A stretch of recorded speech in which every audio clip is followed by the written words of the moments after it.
asalaamaaleykum waa Sénégal maa ngi nuyu ku ci nekk sa tur ak sa sant ku ci nekk fa nga toog fekk naa la fa ne la jàbb loxo maa ngi massawu sénégalais yi ci li nga xamante ni mooy mbas mi di Covid-19 dugg fi lëmbe réew mi di rey suñu yaay yi di rey suñu papa yi di rey suñu maam yi léegi bàyyeetul sax suñu ndaw ñi mu nekk tiis nekk métit nekk lu diis loo xamante ni yàlla wàcce na ko suñu kaw di ñaan yàlla mi ñu ko wàcceel mu teggilaat ñu ko ci jàmm ak salaam damay profiter aussi ci occasion bi di jaale képp ki nga xamante ni ñàkk nga ci sa bakkan ak képp koo xamante ni ñàkk nga ci sa mbokk ñëpp ñi ci faatu yàlla yërëm leen xare leen ca aljana ya gën a kawe. damay jéggalu aussi la presse sénégalaise parce que j'avais annoncé une conférence de presse mais vu le contexte sanitaire je peux pas vraiment dajale lu tolloog plus de 100 ou 200 journalistes dans une salle pour war a man tamit mën a nekk kii participer ci liy propager ce virus bi nga xamante ni ñëpp dañ ne nañ leen mànkoo booloo pour jëlee ko fi di profiter aussi di remercier la presse crédible la presse sénégalaise crédible les journalistes yi nga xamante ni ils m'ont appelé depuis hier ils n'ont pas arrêté de m'appeler pour vraiment soutenir pour vraiment encourager et pour vraiment même donner des conseils maa ngi leen di jaajëfal xam ngeen seen bopp yéen ñëpp vous avez été très nombreux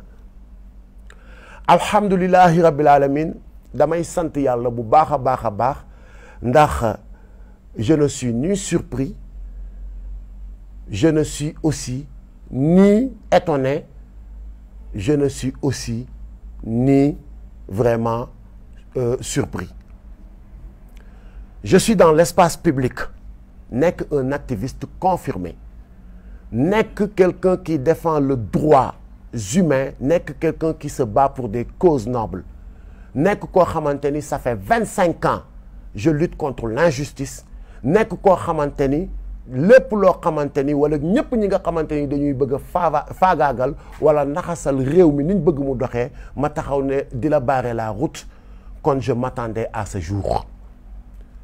j'attendais à recevoir des coups c'est pas la première fois comme ils ont l'habitude de le faire alors dama ne woon duma def une vidéo mais il le faut damay commencer d'abord ci wax leen kan mooy Thier ki nga xamante ni moom moo ma filmé en mon insu dans sa voiture les gars Thier c'est quelqu'un boo xamante ni bi ñu xamante ak moom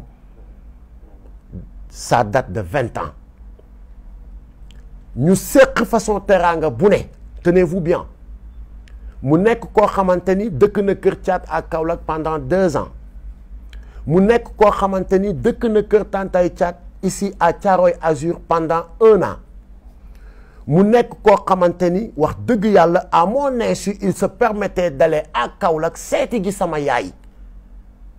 yendu fa des fois même fanaan fa suy ñibbi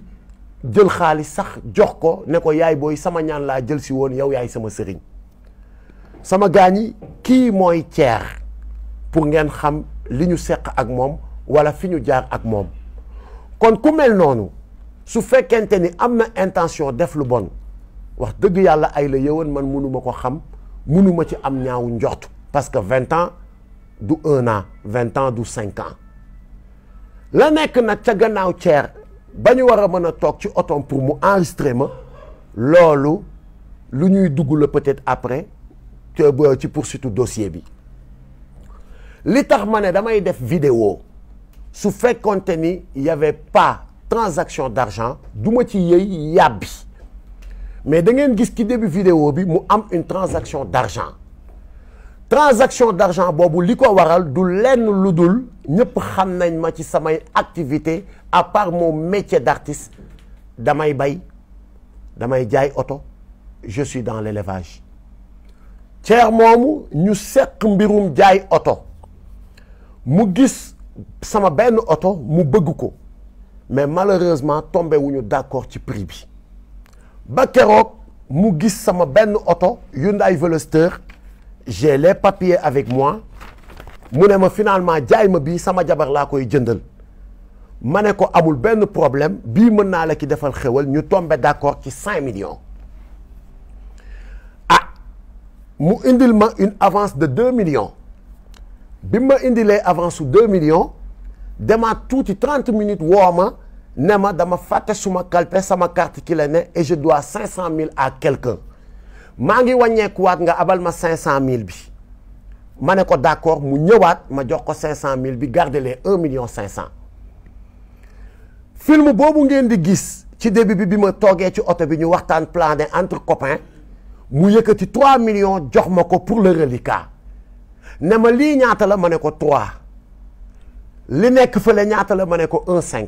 mu ne ma muy ñaata ma ne ko 4,5 mu des ñaata ma ne ko 500 000 donc vidéo bi leeral na boppam kon gis ngeen ko waaye juste que ni comme dafa indi woon jiixi jaaxa ci transaction xaalis bi il fallait vraiment dire à vous les Sénégalais que ni transaction d'argent bi lii mooy li ko wundu lii mooy li ko waral pas autre chose waaye ce site pourri bi nga xamante ni moom moo dugal vidéo bi am lum ca dagg automatiquement dugal affaire bi ci waxtaanum visa bi nga xamante ni man ak sama xarit boobu seq nañ ko mu may demander une aide pour évacuer son enfant bu war a faju ji en France ah ay waay man de je pense que ni jàmbur sax dégg ngeen ni kilifa taxawu na ko assisté na ko ba keroog yàlla di ko defal jàmbam ci ay besoin qui n'a pas un ami boo xamante ni ñëw na solliciter la nga aidé ko automatiquement sur la vidéo la même vidéo gis ngeen ma jël suma téléphone commencé woo sama ay njegeñaale pour laaj leen le numéro du consul pour trouver un rendez-vous d'urgence un rendez-vous officiel d'urgence ah gars yi sama gars yi je pense que ni ku nekk ci njëndum visa wala njaayum visa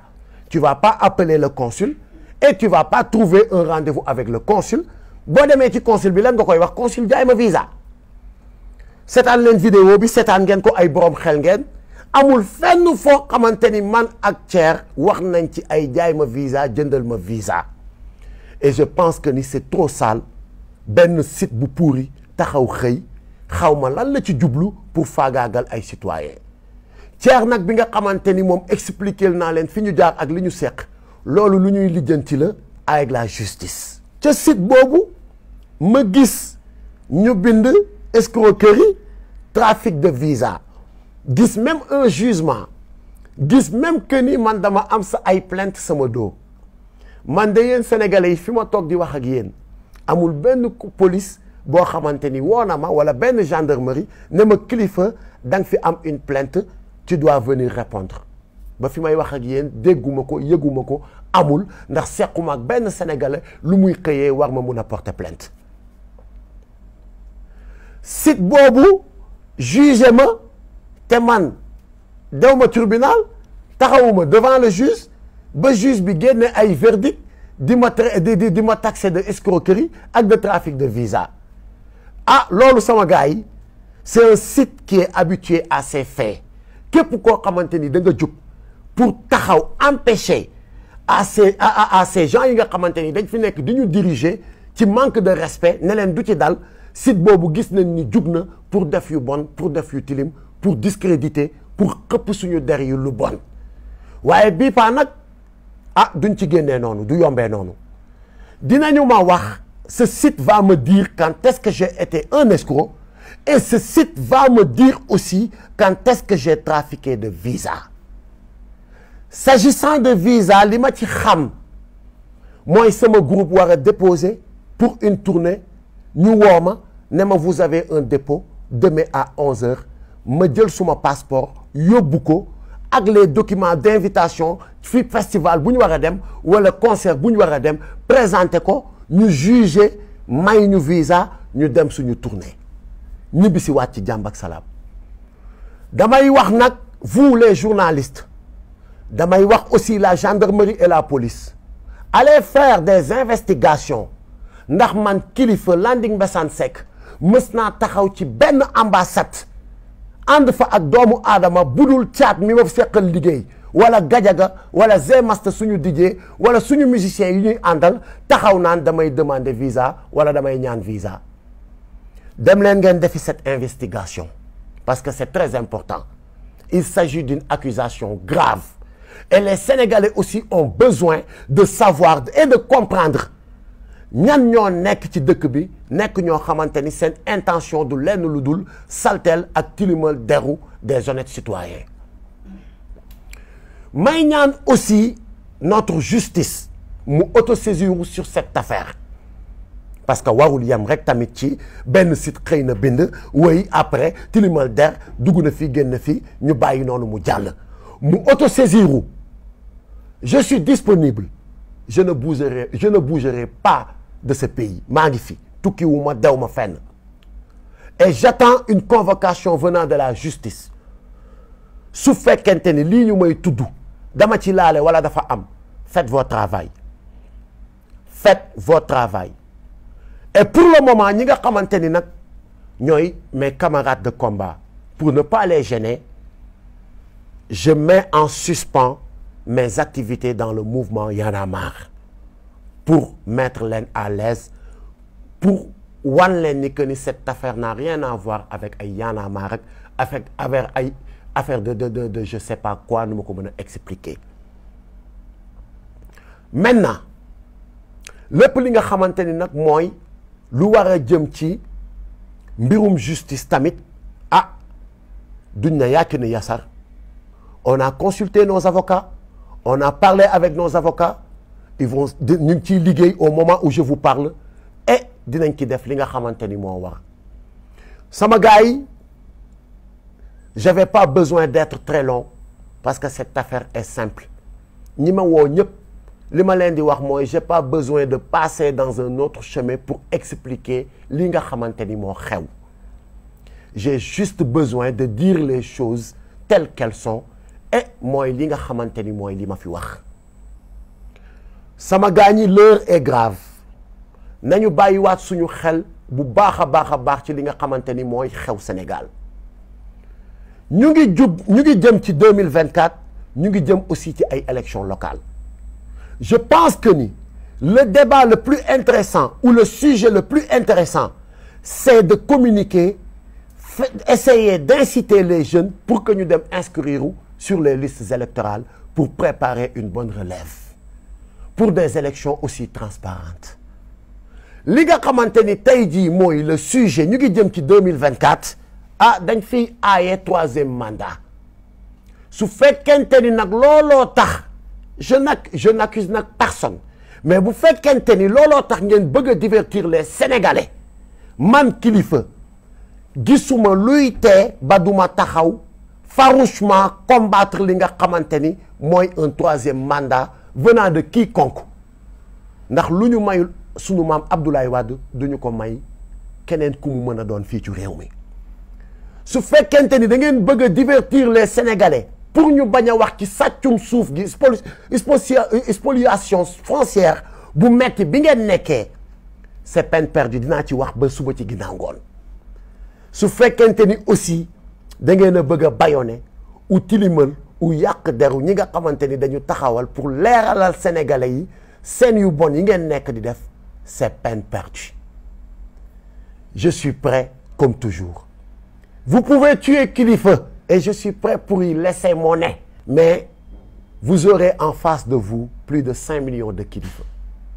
là cette jeunesse est éveillée maintenant cette jeunesse ne va pas être manipulée cette jeunesse ne va pas être bâillonnée cette jeunesse nous allons vous barrer la route donc bu fekkente ni Kilifeu mooy seen cible pour bu ngeen ko éliminer vous allez bâillonner la jeunesse vous vous trompez donc maa ngi ñaan yàlla def jàmm ci réew mi def ko ci àdduna bi jëlee fi mbas mi